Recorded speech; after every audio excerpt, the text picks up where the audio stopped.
You know, when I proclaimed martial law, I didn't proclaim martial law alone. It is made to appear as if I just signed the decree and said, I impose martial law on each and every one of you. No.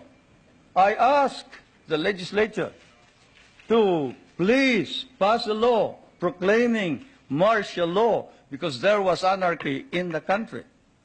Now, let me say this. The opposition was strong. And they were members of the Security Council, and somehow they adopted a resolution which required that there be a unanimous vote for the armed forces to be able to move. And therefore, the armed forces was immobilized.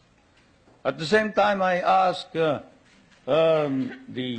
opposition party to come and join me in a coalition government. I offered one half of the cabinet.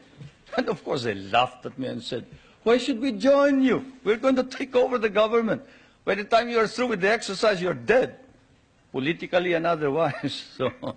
And they refused to join me. I asked the advice of the judiciary. I asked the Supreme Court justices, the Court of Appeals justices, and the members of the private sector. And all of them told me there's only one man who can proclaim martial law, and that is the President. And you are it. You are the only one who can proclaim martial law. This is why I must carry this particular mark in our history. I could not have transferred it to the legislature. Why? Because the legislature did not have the power. What does the Constitution provide? The President shall be the Commander-in-Chief of the Armed Forces of the Philippines, and he may order the armed forces out to quell any disorder, riot, rebellion, invasion, insurrection, and in case of invasion, insurrection, rebellion, or imminent danger thereof, when the public safety requires it, he may suspend the privilege of the writ of habeas corpus or proclaim martial law throughout the Philippines or any part thereof. What does that provision provide? It provides that only the President can proclaim martial law. I repeat, that is why I had to assume responsibility. And I am not one for shirking duty. The people said there was necessity for proclaiming martial law. And the people said, you are the only official who can proclaim martial law. So I proclaimed martial law. And I sincerely believed that it was necessary to proclaim martial law to install order and stability because there was complete anarchy throughout the country at the time. Now, therefore, at that particular period, what was the status of our government? Our government was immobilized, impotent. The armed forces could not move out. The industry was not at all in any way moving. There was no income coming into government. Everybody was running away. They burned the U.S. Partly burned the U.S. Embassy, tried to burn it anyway. They tried to kidnap the American ambassador. American ambassador was Byroad, Ambassador Byroad. And they tried to kidnap our foreign minister, Romulo, whom you just saw today. And I told him, you better disappear because I will not ransom you.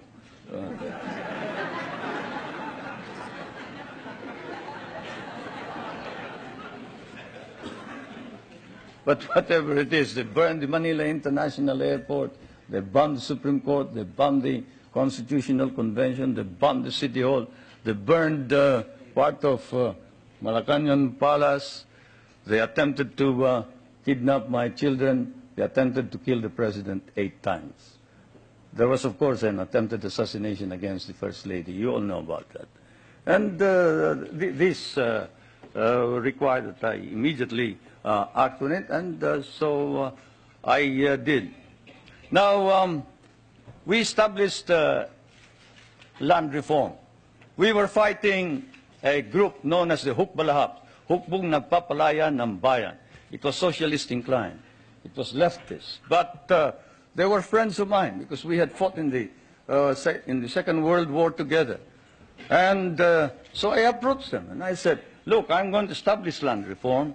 If you're fighting for land reform, against the feudalistic agrarian system, then you must join me. And they did. I want to introduce to you the leader of that rebellion, who is now present and is a part of the government, Mr. Luis Taruk.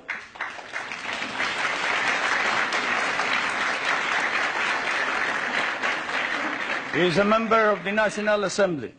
One reason why he ran to the hills, according to him, was he was elected as a member of the old legislature and he was not recognized as such. He and the others. Now I want to introduce to you another leader of the Free Farmers Federation, which is also composed of farmers who wanted reform, but who are fighting for reform, but who are now joining in the effort to establish political stability and economic prosperity throughout the country, and who was Dean of the College of Law of the University of Ateneo, but abandoned his deanship in order that he may join in the effort to attain the noble mission of this new society. I refer to National Assemblyman Jerry Montemayor,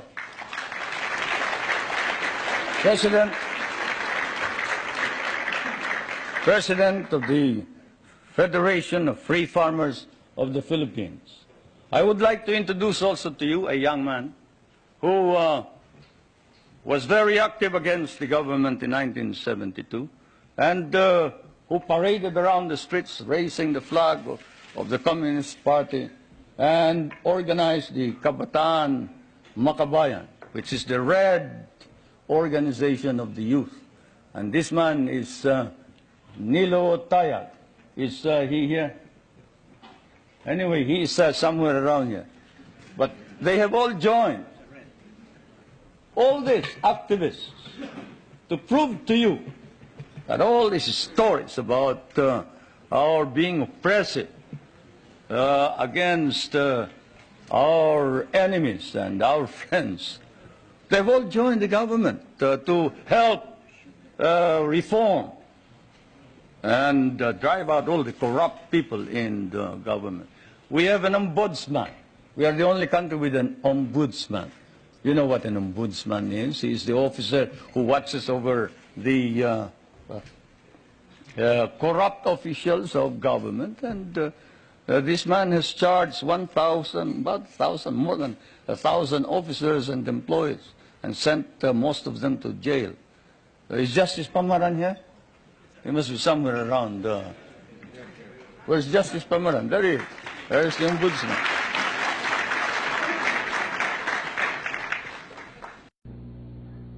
And so as I now sign this proclamation in full view of our nation and the world at large, I am profoundly conscious of the tasks that remain, hoping that we shall not lose the momentum of our achievements so that those who shall come after us may carry the quest of a greater, a brighter world, a new society.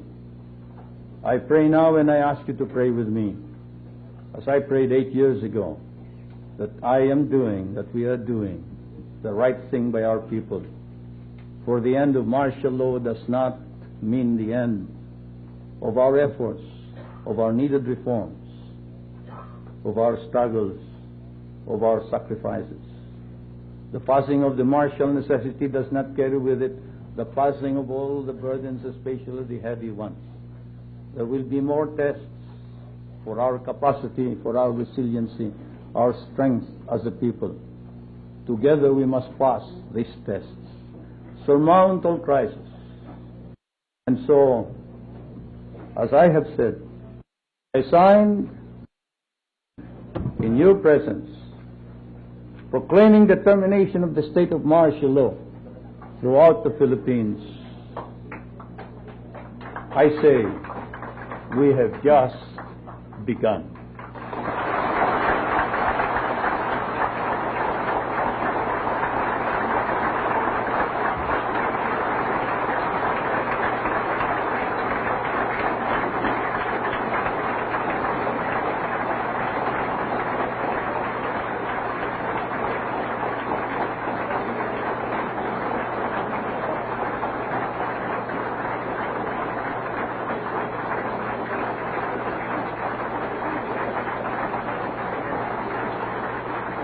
I will now read the dispositive portion of this decree.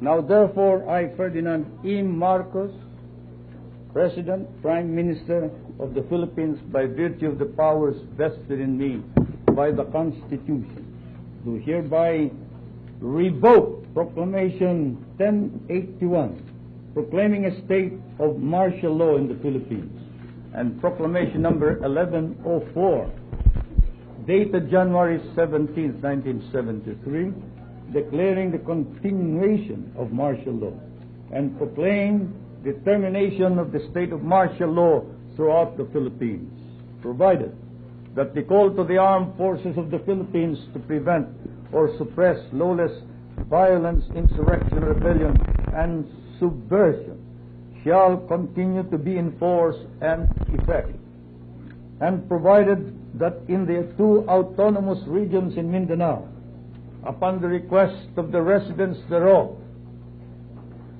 the suspension of the privilege of the writ of habeas corpus shall continue, and in all other places the suspension of the privilege of the writ shall also continue with respect to persons at present detained, as well as others who may hereafter be similarly detained for the crimes of insurrection or rebellion, subversion, conspiracy, or proposal to commit such crimes, and for all other crimes and offenses committed by them in furtherance or in the occasion thereof, or incident thereof, or in connection therewith.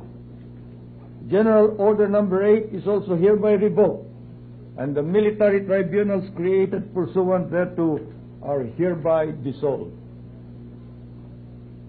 Pursuant to Article 17, Section 2, Paragraph 2 of the Constitution, all proclamations, orders, decrees, instructions, acts promulgated, issued and done by the incumbent President constitute part of the law of the land and shall remain valid, legal, binding, and effective even after the lifting of martial law, unless modified, revoked, superseded, or altered by subsequent proclamations, orders, decrees, instructions, or other acts of the incumbent President, or unless expressly and explicitly modified or repealed by the National Assembly or the Batasan Pambansa.